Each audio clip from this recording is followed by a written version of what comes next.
You're listening to the Thrive Podcast, where every week we dive into a practical, tactical tip to bring you from a life of simply surviving to thriving. It's personal development for the everyday girl who is done with coasting through her days, done with feeling like she's missing out on the deeper meaning of her own life, and done with mediocrity once and for all. Because it's not enough to simply survive. You deserve to thrive. How to still trust that God is good when all shit is hitting the fan. Whoa, right? Did you feel a few feels before anxiously or excitedly hitting play on today's episode?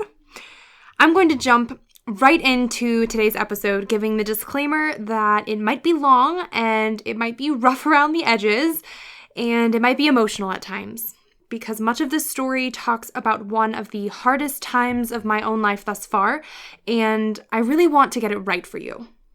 But really, there's no way to get it right, so it's just going to be real and raw and whatever else it decides to be.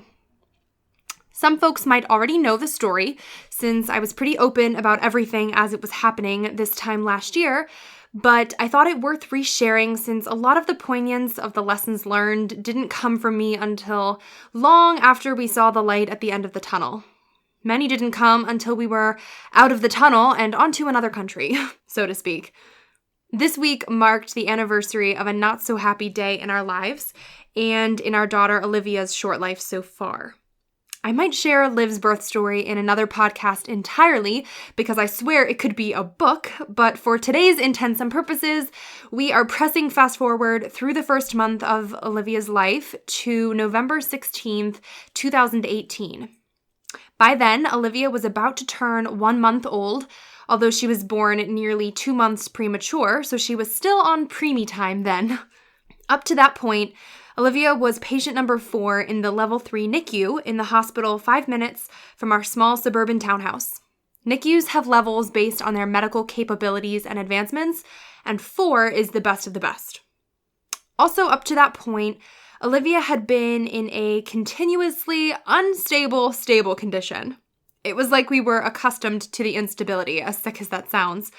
She was experiencing episodes of bradycardia, which is where your heart rate and oxygen levels drop simultaneously, sometimes requiring stimulation from nurses so that your heart doesn't stop beating or so your lungs don't stop breathing, because they can forget to do those things when you're not even supposed to be breathing Earth's air yet.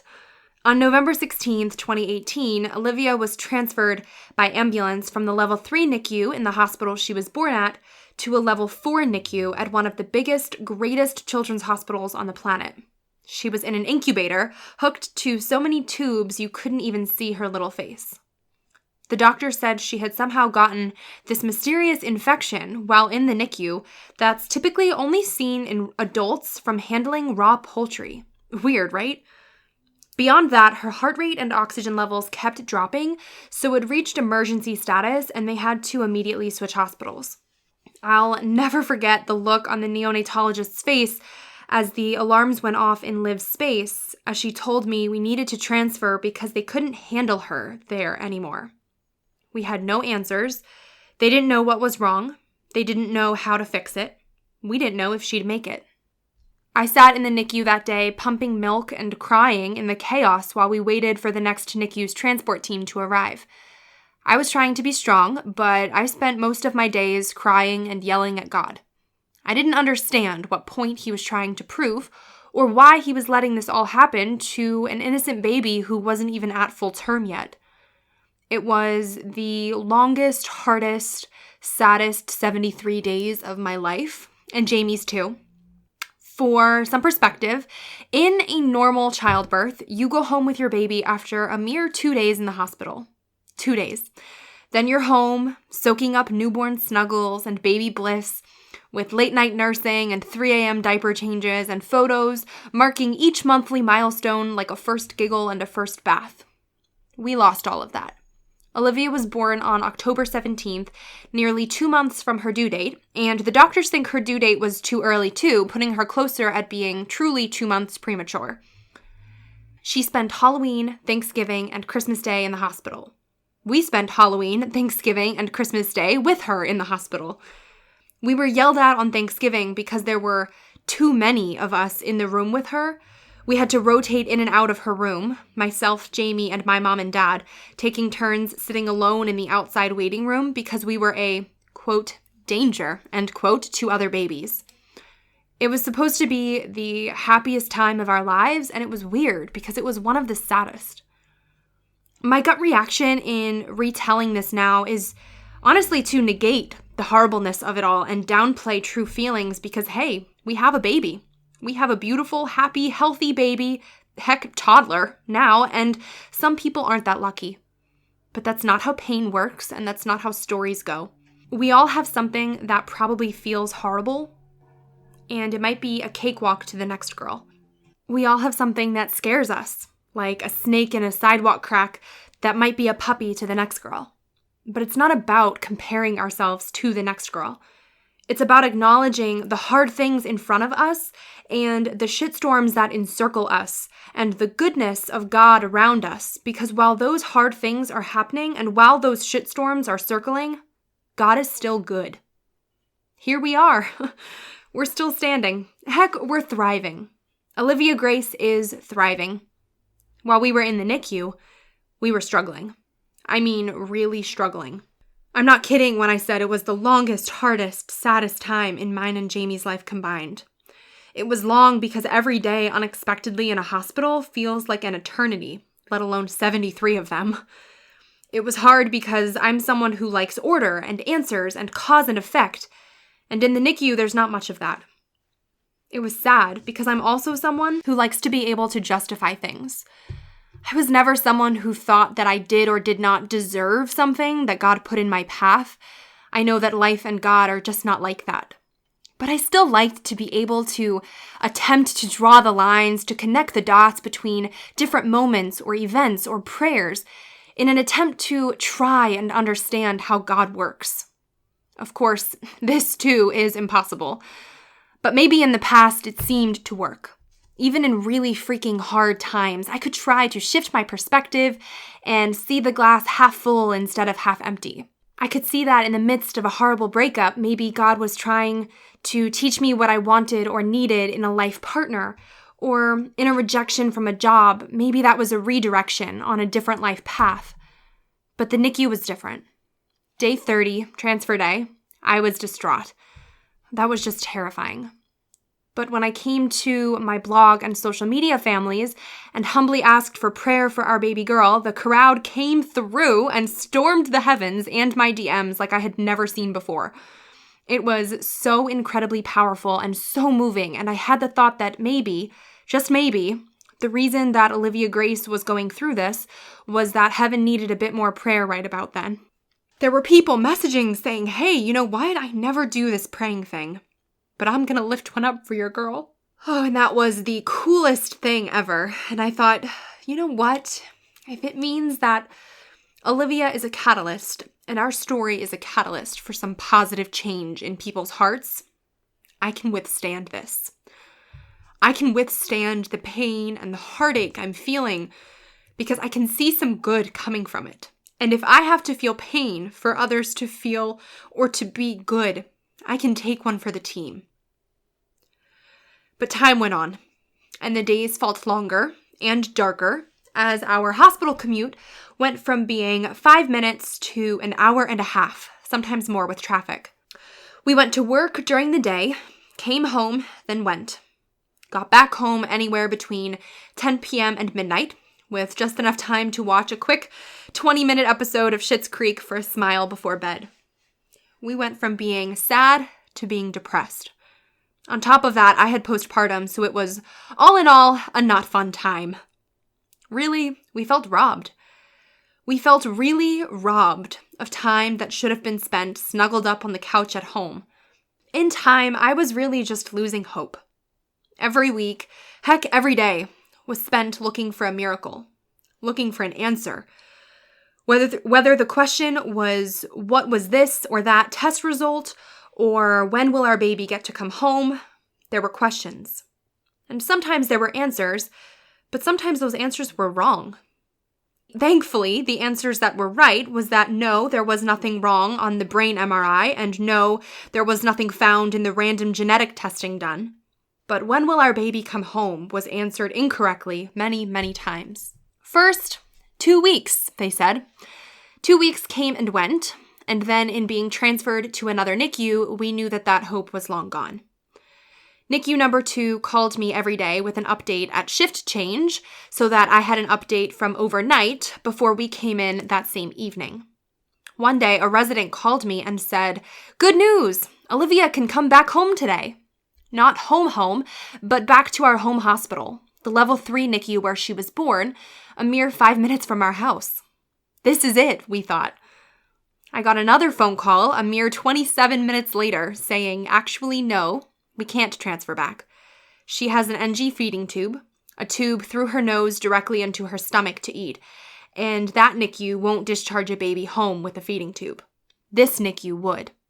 And would have to, because her feeding tube would be in for the foreseeable future. It being the holidays just made it all worse. And it was weird, you know? Experiencing a sense of loss with someone who was so brand new. An empty seat at the table, marking someone whose life had just begun, whose life was hopefully still going to be long and beautiful. Soon, my crying and pleading with God just turned to anger. And I was angry because I couldn't see the point anymore. Which in hindsight seems so foolish because, of course, God knows more than we do in any given moment, and of course, his purpose and plan far precedes any of our own.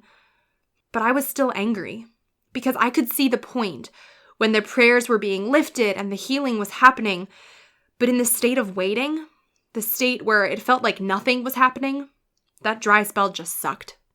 At that point, it felt like the only one being punished was Olivia. At that point, I just felt numb. Jamie just felt numb. We were both numb and depressed and barely getting by. But it felt like Liv, an innocent newborn who was barely even old enough to be breathing Earth's air, was being punished in the wait. And our faith was shaken. While Liv was in the NICU and I was sharing our journey and prayer requests on social media, I was often met with comments like, "You're so strong," or "Your faith is inspiring," as I tried to stay positive. But really, I tried to put on a positive face because I felt like I had to, because I didn't have a finish line in sight. And if I didn't put on a happy face and push some positivity out of my bones forcefully and intentionally, it would just be the moment's neutral, which was tears and numbness. And I didn't want to be a burden. And it felt like God had abandoned our family. But here's the thing. God didn't abandon our family. He never did, and he never will. Just because you can't see a star in the darkness of the night doesn't mean it's not there. It's still just as there as ever, burning just as bright. But based on our surroundings and based on our circumstances, we can't see the stars. We're blinded by the world and society around us. Friends, our inability to see the light does not mean that it's all dark. Of course, our story has a happy ending. Olivia obviously got to come home. 73 days later, on December 29th, 2018, Liv came home. She needed to go 5 whole days without any bradycardiac episodes, and she did it. So free she was. She had a feeding tube for the next 6 months, so of course it was not all coming up roses right away. The long journey continued, and there were so many more bumps in the road and uphill climbs in the path that continued to turn our baby's first year bittersweet. But there was good. Above all, let this be a story of hope. Your struggle right now might suck so bad. It might be sucking the strength out of you where you too are crying on the bathroom floor, shaking a fist at heaven, where your faith is shaken and tested, where you feel mad at God. Heck, tell him you're upset. Talk to him. Cry to him. He's our Heavenly Father and he knows your heart anyway. So instead of shutting him out and pretending like he's not there, just tell him your pain. Yell at him if you have to. He can take it. But know this. God's not done yet. God's not done yet. Your pain is part of his purpose for you and in you for what's next. Your life picture is not just four-sided. It has got so many more sides that you can't even see, and it's being built by a creator who controls every brushstroke. Sometimes I think God gives us tests of faith. Do you believe just when it's going your way? Or do you believe when it's going anything but, that all things still work together for good, like it says in Romans 8:28? He is faithful. He is good. I thank him every day for this little miracle family of mine. My hope is that this story is timely too, because the season of Advent is right around the corner. In many Christian churches, Advent is a time of expectant waiting and preparation for the celebration of the birth of Jesus Christ, that is Christmas. The word Advent means coming. Friend, I want you to know that your time is coming. Your good is coming. The answer to your prayer and the reason for your hope is coming. But here's the kicker. The sometimes bitter icing on the buttercream cake of life. What's coming for you might not look like what you think you want or what you think you need. What's coming for you is what God, or the universe, or whatever other higher power you believe in, knows you need. Your now might feel terrible, but growth comes with growing pains. Roses come with thorns. Flowers and rainbows come after the rain. Sometimes we have to go through shit for some reason. Sometimes we figure the reason out after the fact. We can see that the shit made us stronger, or braver, or kinder, or better. But sometimes we'll never know the reason, try as we might to figure it out with our little human brains. And the hardest thing to accept is that that's okay. The reason might not have even been for us. It might have been for the next girl who saw it all go down and was changed because of it. Our pain might have been for her purpose instead of for ours. We just have to trust that the God who keeps his promises keeps one of his biggest. That through it all, he is still good.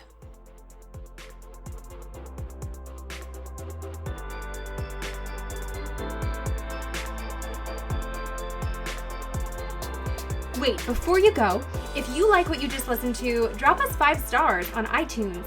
Make sure you're subscribed to never miss an episode of Thrive. And if you're on Instagram, snap a screenshot and share to your story with what episode you're tuning into, and tag me at Erica Lagenza with what part resonated with you the most. That way I can see what's helping you and your friends can pick up a helpful tidbit too. Thanks for tuning in. It's your time to thrive.